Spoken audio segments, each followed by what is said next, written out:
Hi, welcome to the shop. No matter what kind of shop you work in, you're bound to have times when you're working alone. Oh hey, yeah, whenever I have to move a piece of plywood, it never fails. There's no one around to help. Remember that time you had to put that 4x10 that's 16 foot long on top of those posts when you were building that pergola? Yeah, that one was pretty tricky, but with some forethought and ingenuity, you can do it safely. Maybe the viewers would like to hear a few of your tips and tricks for working alone. Well, in this video, we're going to talk about just that. I'll show you some ways that I figured out to work alone, and maybe you'll be inspired to share some of yours in the comments below. Let's get to work. Yeah, let's get to work.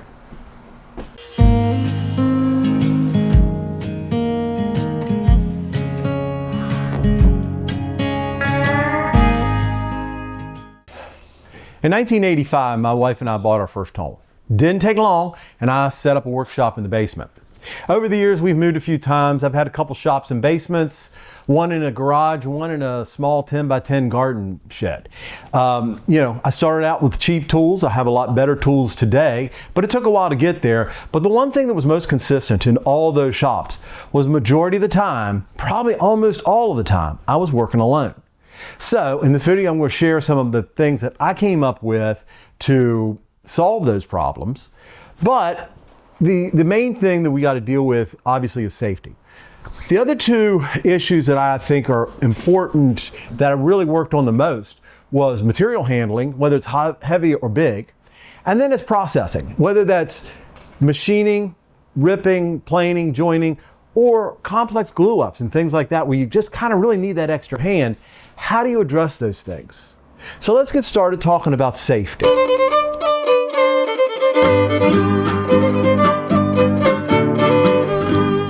We're all probably aware that working in a workshop can be dangerous, and so safety should be a first concern.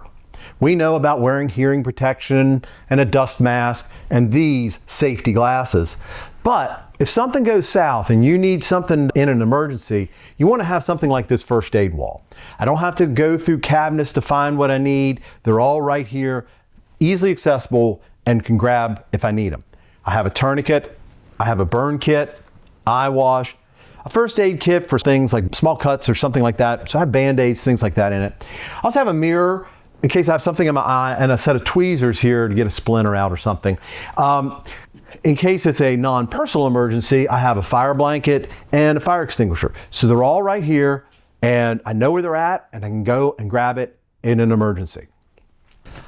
We're not necessarily as alone as we once were. Today, we all have one of these in our pocket, so we're pretty close to calling somebody. And as things have changed, we've got Siri. Hey Siri, call Monica Thompson. Calling Monica Thompson. Mobile. Hello?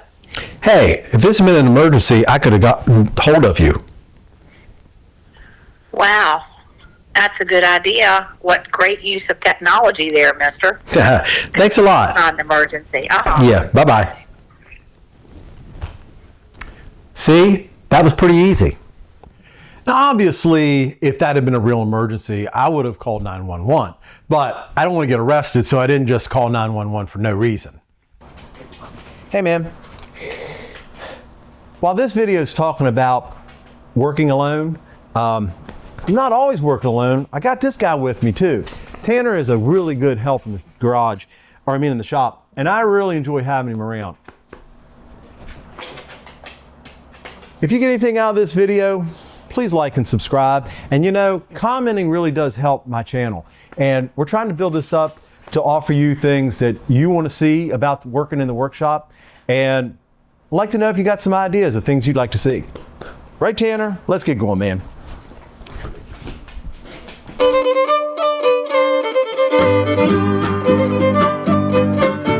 You know the old saying, you can never have enough clamps. In this case, I'm going to show you how clamps can be a single guy's or gal's best friend.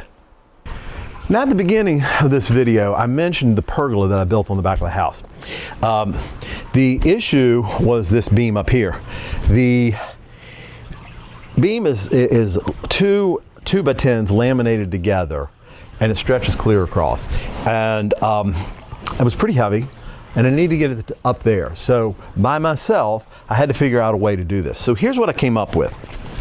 First, I took a clamp on the post and tightened it up really good.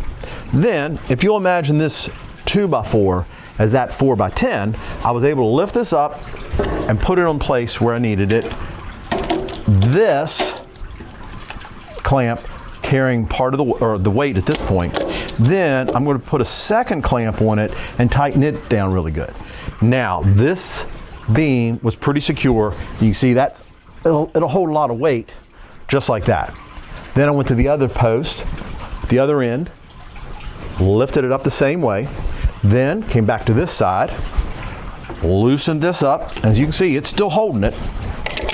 Come up here, tighten that in the same way, grab hold of the beam, loosen this, lift it up, and then tighten this up again.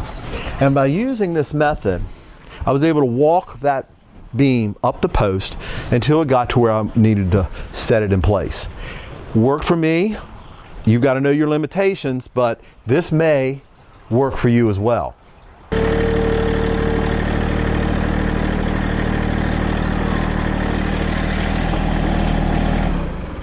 Another issue about working alone is when you're working up high.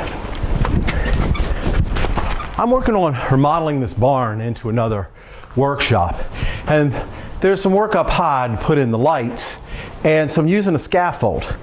A lot of these scaffolds are great, but they're not the most sturdy thing in the world, and I really hate heights. So let me show you what I do with this to get those a little bit safer to use.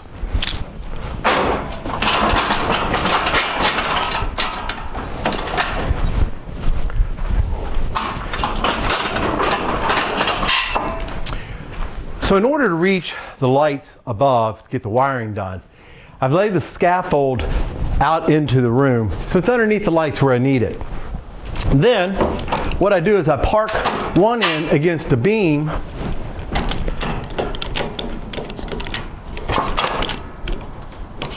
then using a clamp, I tighten it, and all of a sudden, it's pretty sturdy.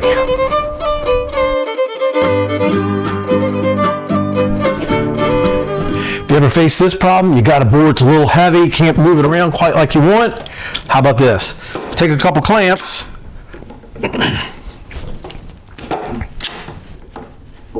all of a sudden, you got handles. What if you need to hold a board up, like to put some glue on it or do some planing or something, and it's a little floppy? Since you don't have someone else to hold it, get yourself a hand screw, tighten it up on the board, then clamp it to the bench, and voila, you got a nice sturdy board. So you may find yourself working on a longer board. Now let's say this board was, I needed to work on it. Now this is my workbench, so I've got a lot of different ways to hold things down. But what if I put one end in the vise? Now I've got this other end still kind of flopping. I could take a clamp and reach across the bench and tighten it down. Now I got a good sturdy board to work with. So what if you have an even longer board that you're working with? I like to use one of these. This, I call it a work stand. This one was made by a family member for me, but you can buy these.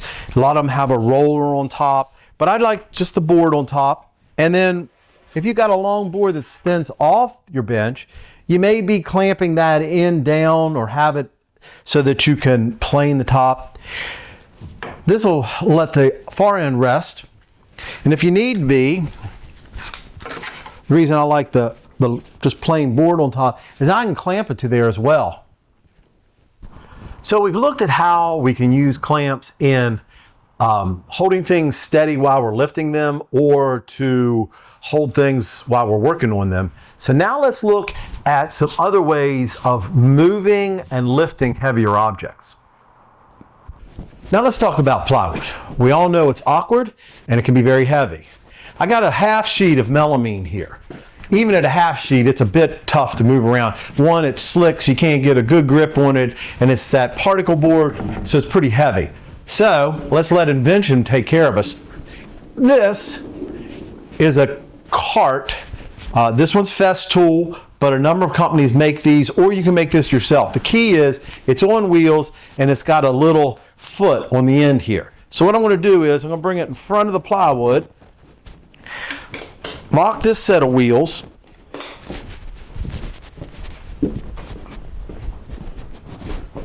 then I can tip this up,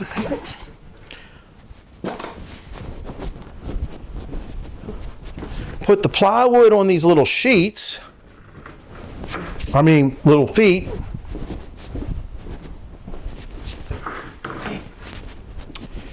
now using body weight you can easily tip it up, unlock the wheels, and you can roll this around your shop. Speaking of wheels, let's talk about the machinery. Even though most of my tools are stationary and don't need to be moved, all of my tools have wheels on them. This is the leg of my bench. My bench weighs a couple 100 pounds, and the whole reason it weighs that much is because I don't want it to move. But there are occasions, like in a previous video when I put this floor down, I needed to move this bench. So I opted for putting a little bracket on the leg like this, and when I need to move it, I simply pull that pin out, I take the wheel bracket and I slide it in, put the pin back in to hold it in place, and then you can just put the wheel down. But because this bench is so heavy, I can't just hit the lever and push it down. I need a little help. So bring in a little jack. We'll talk about this jack here in a little bit. But then, a couple squeezes, and now I'm on the wheel. And you need to move something heavy around the shop? I highly recommend furniture dollies. Aside from the cheap reminder, these things are invaluable around the shop. When you're working on a project, you can set it on here so you can move it around and get it to the angle that you need to. If you're moving furniture, they're great to help with that, as well as when I get a project and I have a whole lot of lumber stacked up in the shop. Doesn't matter where I stack it, it's always in the way. So if I stack my lumber on a couple of these, then I can move them out of the way when I need to. So they're not real expensive, but you could probably make these yourself with some scrap lumber and maybe some leftover casters. Here's what I built myself. In that earlier segment, you saw me using this to lift the bench up. This is a Viking arm. It's got a little attachment here that you can use to increase its height. But what it is, it's like a small car jack. I mean, you use the little levers or like a reverse clamp, and it can, I'm not sure what they're rated at, but they certainly can lift a lot. Now, I'm not sponsored by Viking Arm or anything. I'm just telling you that I really like these. I have tried some of the knockoffs, and the one I've tried two of them, and both of them, this fork at the front bent before it was ever really lifting anything. So I would recommend spending the extra money and getting the good ones. And then I think these really increase your capacity and ability to use them. I use these with this extension to set some kitchen cabinets, upper cabinets, and worked great. Now, along the same lines as those are these third hands. They're not really a jack. They have a load capacity of about 150 pounds, but similar idea. I used a pair of these to set a mantle over a fireplace. They also come in different sizes. They have a real long one that I used here in the shop when I was tearing some walls down. It kind of helped me hold the studs up against the wall while I was taking it down nice and safely. Then when I'm outside, if I'm ever doing anything with like 4x4s or 6x6s, I usually keep whatever cutoffs I have and cut them down to maybe a foot long. These are great for cribbing. Now, cribbing is just basically blocks that you can stack up. If you need more, you can stack them this way to keep them solid. Use them under trailer hitches. I use them when I'm putting some boards down on the ground, and I don't want to lay right on the grass, just while I'm sitting there. Anything where I'm lifting. One of the ideas I like is kind of what I call like a lift and block, where I'll put a jack under it, maybe a bottle jack or one of these Viking arms, and I'll lift something up, then I put some blocks under it and I set it down. I might go the other end and lift that in, put them under blocks. Sort of the way I did the beam on the pergola. A car jack can be pretty handy. 4 tons, that easy? Sometimes you have to lift something heavy, and either the tractor could be used or bottle jacks. They'll lift a lot. When you need to lift something really heavy, you need one of these. The strange one and a gantry helps me move all kinds of heavy things. Like, how many times have you had to move a piece of a piano?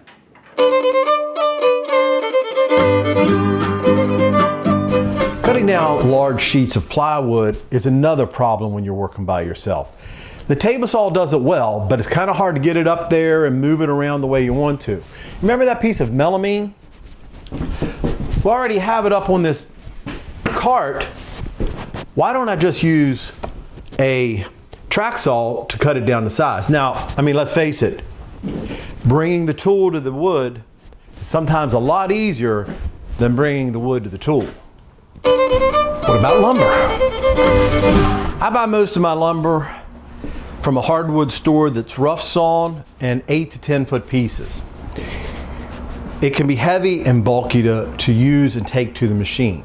So what I like to do is lay out my pieces on the rough lumber and cut it to length where I can use a shorter piece on those tools. It makes it easier, and if there's a kind of crook in the board that needs to be jointed out, it's a lot easier with a short piece because I'm taking some of that crook out. So there's a couple reasons to do it that way. Now, if I need a 10-foot piece, usually what I'll do is I'll use my track saw along the length of the board and get me a good straight edge off of that. Then I can plane it probably with a hand plane and then rip it on the table saw if I need to. But that will help get the crook out and work the wood. So taking the tool to the wood here again is a lot easier than taking the wood to the tool.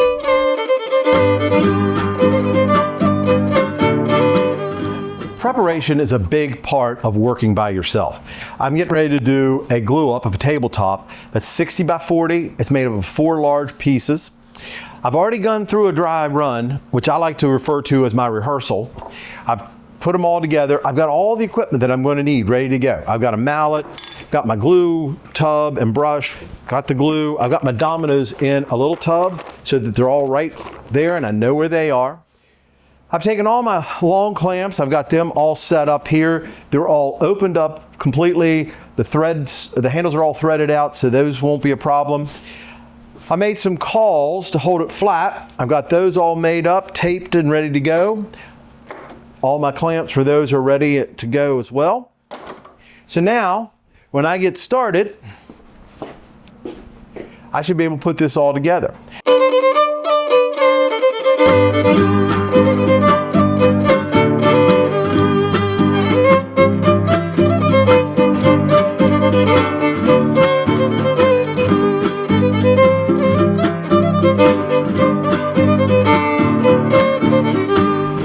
So that wasn't too bad. The actual time to get this all glued up and assembled was probably about 15 minutes. I probably spent a half an hour making sure I was prepped and ready to go. It went smooth as it could be. No stresses. The glue is slow setting, so that didn't cause any problems. I knew everything where it was.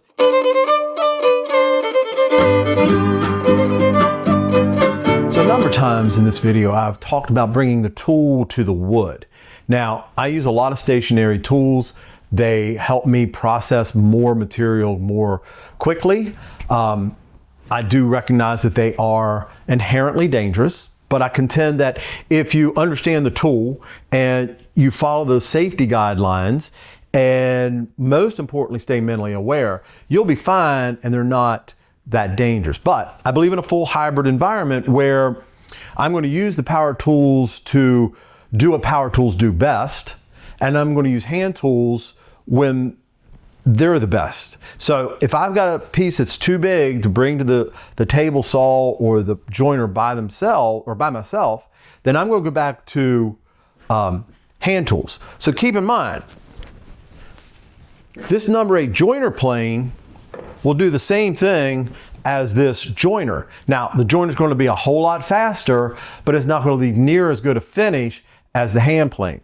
And why I say hybrid environment, I really mean that I may be using these power tools to get things where I want them, but the final fit and finish is going to be done with hand planes and tools. Now, I've talked about using hand tools when the piece is too big, but don't forget, sometimes if the piece is too small, you're still going to be quicker and safer to do it with hand tools rather than power tools. So hopefully you got some ideas there that'll be helpful to you to maybe work in your shop alone with a little more confidence and take on some projects that maybe you were a little afraid to take on by yourself. Did you get anything out of that? Yeah, I learned a lot. Good. You want to go get something to eat? Sure thing. Cool. Thanks for stopping by.